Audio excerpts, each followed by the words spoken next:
Fa 28 anys que treballo a la universitat, primer com a becari i després com a professor vinculat al Departament de Pedagogia i a l'Institut de Recerca Educativa.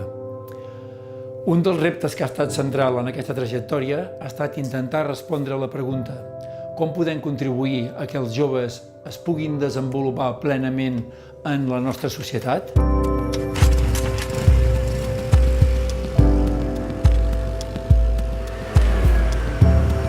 Al llarg d'aquests anys, aquesta intersecció entre la pedagogia i les polítiques de joventut ha centrat els projectes d'investigació i de recerca que hem anat desenvolupant.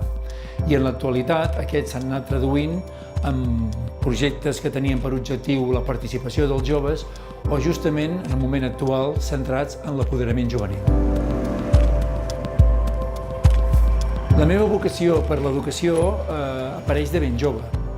Primer com a participant en diferents entitats de lleure i ben aviat com a monitor, director i animador sociocultural amb responsabilitats amb diferents projectes per part de l'administració, per part de l'empresa privada i per part del món associatiu. El que constatava sobre el terreny amb aquestes pràctiques educatives em va fer adonar ben aviat que hi havia una mancança en diferents perfils professionals dedicats a l'educació des de la vessant social. Aquesta preocupació és la que em porta a plantejar-me una formació de nivell universitari en aquest àmbit.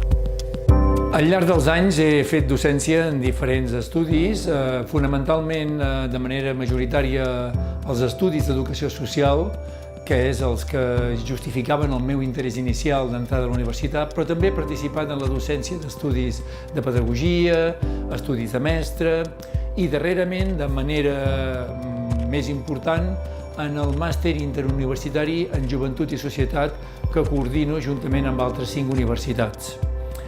A banda d'aquesta tasca docent, he tingut i exercit càrrecs com a coordinador dels estudis d'educació social, com a secretari de departament, com a director del Departament de Pedagogia i actualment com a responsable del màster interuniversitari en joventut i societat.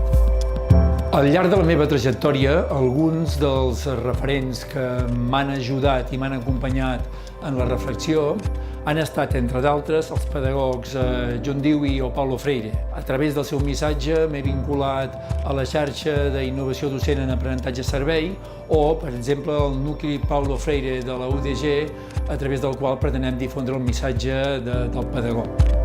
Amb el seu missatge crític i progressista, em convencen cada dia i refermen en la necessitat d'un canvi social per a una societat més justa i equitativa.